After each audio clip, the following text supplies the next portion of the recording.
Hello and welcome back. Today is Sunday, February 2nd. I have your 5 best bets for you in the NBA today. As always, if you're new to the channel, welcome to the page. We get a nice, I think 9 or 10 game NBA slate. Didn't really count ahead of time, but we get some beautiful NBA action here today. Capping our night, we get Ant versus KD. Love it when those two guys go back and forth. We have the Battle of LA, Luka versus Kawhi, LeBron versus James Harden. No Austin Reeves in that matchup overall. We have OKC versus San Antonio. We have SGA versus Wemby. Oh yeah, Wemby is out for this season. We have Knicks, Miami. That's a fun one overall. Chicago, Indiana, 243 over under. Come on, Bulls, you got to keep losing these games. And Portland, Cleveland, and the game of the day starting here at noon. Cleveland versus Denver versus Boston.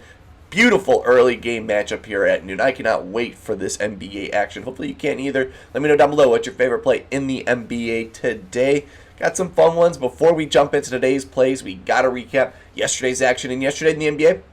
Beautiful day. That's how you start a month, guys. Come on. That's how you do it. 0-3 in best bets yesterday. 2 hooks in a row.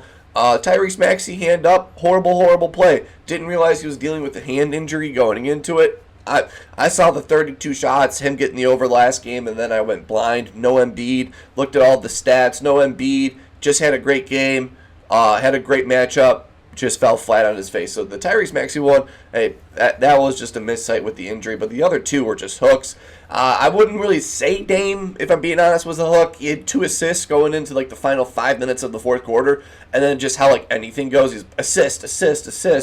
And then like a minute 22 seconds left, he was at 6 assists and then never got one for the remainder of the game. He had a bunch of free throws, but just no assists overall. And then Zach LaVine, he had 14 points in the first half. He had a great first half, finished the game 20-plus points. It was DeMar all in the second half. Not even that. Like, it just weird. It was weird substitutions, I'm not going to lie. He started off the fourth quarter being out, didn't come back in until like the 4-minute mark in the fourth quarter. It was a real weird day overall, but they were winning, so I guess they didn't need him. But 2 hooks, Zach at 20, or just needing one more basket, and then Dame at 6 assists. 0-3 day, that's how you start a month here. I want my lick back. I got 5 plays here that I absolutely love. And let's just jump into it. For my first play of the day, we took him 2 days ago. We called our shot against the Bucks here. Calling my shot here. Nikola Jokic against the Celtics here has a great opportunity here overall.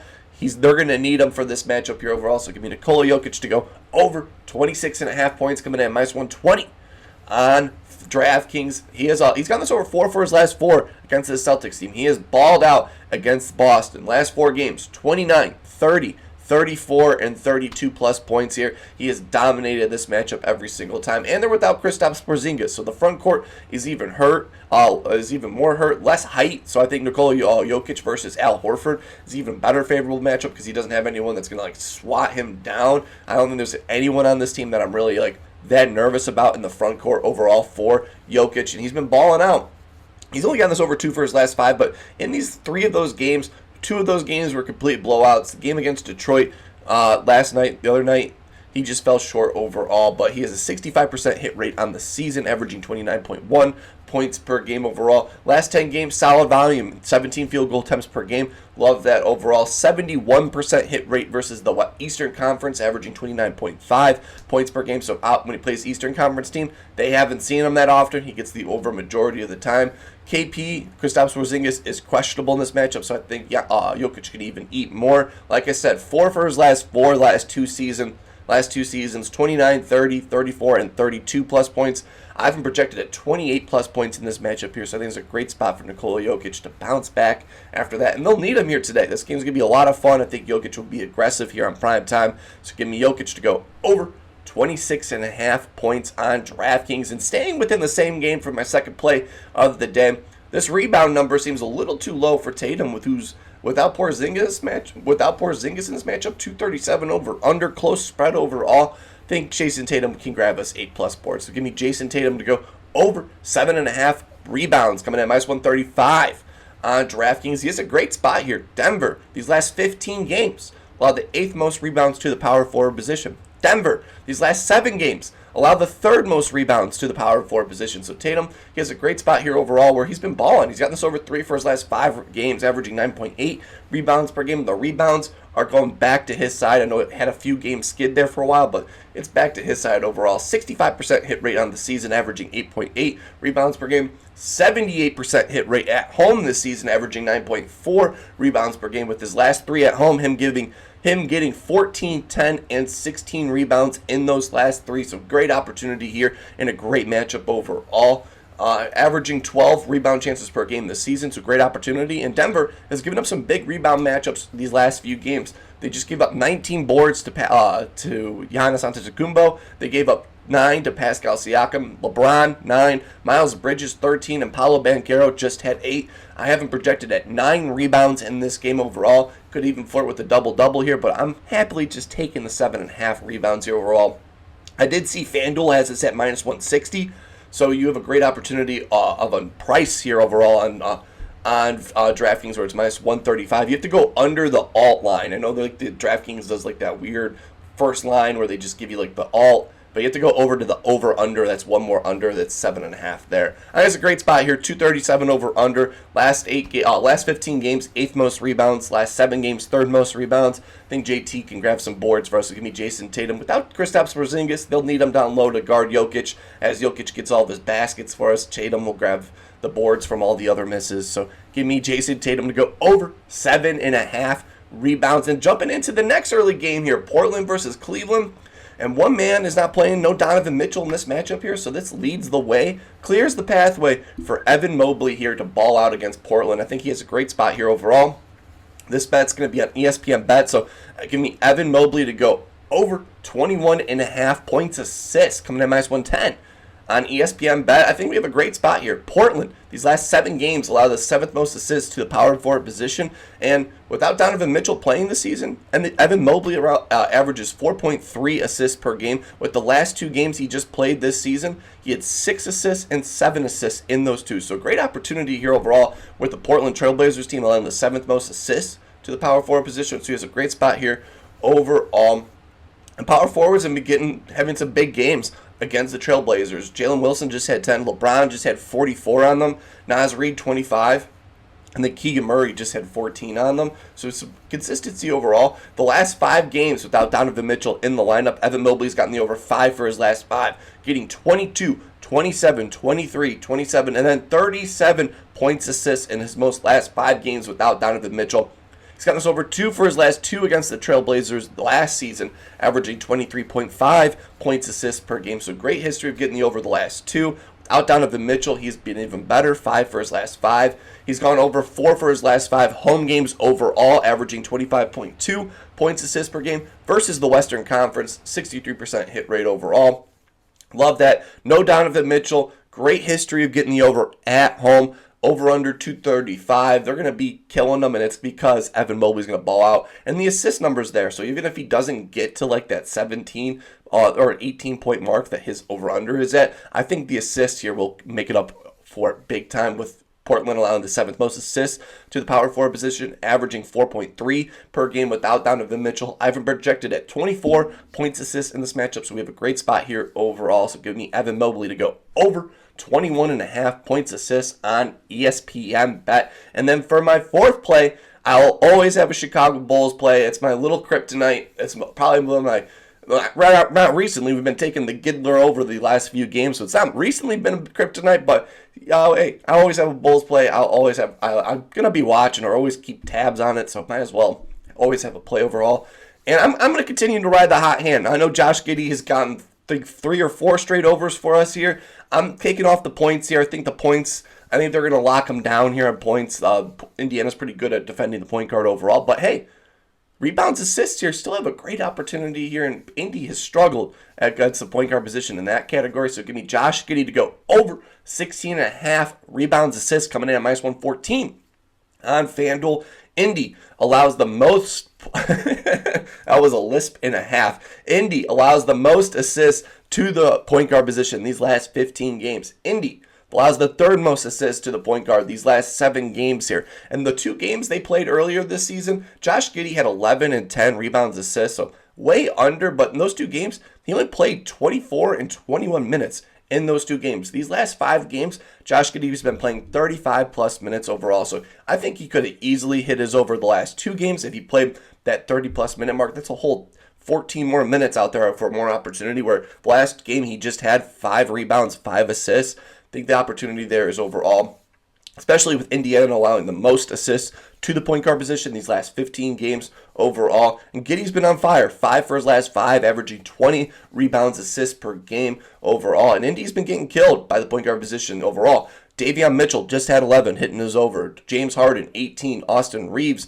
14. James Harden again, 16, Scoot Henderson 13, and Anthony Simons had 10. I have him projected at 19 rebounds, assists, 9 assists, 10 rebounds in this matchup overall. So, man, I just lost my voice there for a second. Josh Giddey, the Giddler has gotten me. The Giddler has gotten the Whittler. I get so emotional talking about Josh Giddey's overs. It overwhelms me. But the last 5 games, playing way more minutes. He has a great spot here overall. Indy allowing the most assists to the point guards these last 15. 243 over-under. So this game's going to be pace and pace, pace. They're going to be running up and down the court. And this is where Josh Giddey thrives at overall. Last 2 games only played 23 minutes in those 2 games. Like I said, now last 5, 35 minutes per game.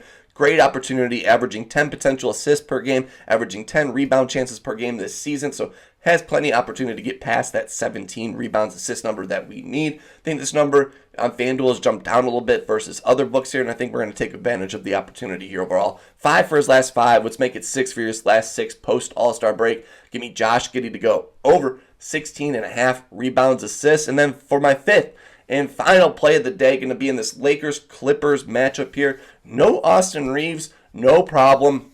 I have taken my few days off of the Luka Doncic over here. This guy I don't think I've gotten it with him as the Lakers team. Every single game I'm wanting it. I'm addicted. I'm going to keep going until I finally get one here. So give me Luka Doncic. Give me Luka Doncic to go over 44.5 points, rebounds, assists, coming at minus 120 on DraftKings. The Clippers. He has a great spot here, even though last night he did hit his under. Last night he only had 38 points, rebounds, assists in that matchup. Had a 30-point game, but only had 7 rebounds, assists. I don't think that's going to happen overall. Every game with the Lakers, he's had 10-plus rebounds in every single game. Last night, just had 2. There's no way I think Luka's going to do a 7 rebounds, assists per game here. 44, I think we have a great spot here. You want to know why? These last 15 games, the Clippers allow the 5th most points, the 9th most rebounds, the 3rd most assists, and the 10th most threes to the point guard position. The Clippers, the last 7 games, allow the 4th most points, the 9th most rebounds, the 5th most assists, and the 6th most threes to the point guard position. Sounds like a nice little jingle, to be honest with you. Sounds like a cell phone number, like the Sherman Williams number overall. Great they've been getting killed all over around. We took Giddey over his PRAs against the Clippers here. With no Reeves in the matchup, I think it's even more green light to take Luka Doncic over here overall. He's got this over 3 for his last 5 against the Clippers, with last night getting 38, being the only under, with him averaging 46 points, rebounds, assists overall. He's only got this over 2 for his last 5, but I think today he's going to get back on track with this matchup here overall. He's coming off, like I said, a poor rebounds, assist game here overall. I don't think he's going to do that again. Last 8 against the Clippers, he scored 47, 52, 47, 41, 52, 48, and then 38 points, rebounds, assists overall. No Reeves in this one, so we have pretty much clear takeoff that Luka Doncic could do whatever he wants in this game. 5 straight games with 20-plus shots overall, so love the volume that we're getting just alone for Luka Doncic. I just think today the rebounds, assists will make up for how last night's game 7. There's no way he's going to do 7 again. And Clippers have been getting killed by the point guard position. Giddey just had 41. Trey Jones, 20. Cade, 48. Hallie, 42. Isaiah Collier, 28. Bane, 33. And then Reeves just had 35 against them. I have him projected at 46 PRAs, so we get a nice 1.5 overall cushion. I think with the Clippers being horrible at guarding the point guard position, Luka going in this matchup knowing that there's no Austin Reeves in this matchup and they'll have to step up their game overall. Hasn't had many great games outside the Dallas game in the Lakers arena. So I think today, this being on a Sunday against the Clippers, I think the arena is going to get a little more rowdier. 219 over under. I think this game is going to go a little higher than the 219. I think this game is going to be in the 220s overall, and it's going to be because Luka Doncic went Captain Insano mode. Nuclear Luka Puka Doncic game. You heard it here first. So give me Luka Doncic to go over 44.5 points, rebounds, assists, and those are my 5 best bets for you in the NBA today. Quickly going to go over them all over again. Luka Puka Doncic over 44.5 PRAs. Josh Giddey, the Giddler, over 16.5 rebounds, assists. Evan Mobley, no Mitchell, no problem, over 21.5 points, assists. We have the Tatum rebounds. He's going to be grabbing those boards for us, while Nikola Jokic is scoring the points for us in this early game, over 26.5 points. Two plays in the first early game here, so we'll pretty much know how our day's setting the tone overall. Trying to bounce back from 0-3 day yesterday. What a beautiful day that was. Hopefully today we get the 5-0 sweep here to get back on track overall. Hopefully having a wonderful day. Yeah, 5-0, 1, 2, 3, 4. Yeah, 5 plays. Yeah, I'm right overall. Hopefully having a wonderful day. Keep on smiling. I truly appreciate the support this page has been getting. So keep on smiling, and I will see you in the next one.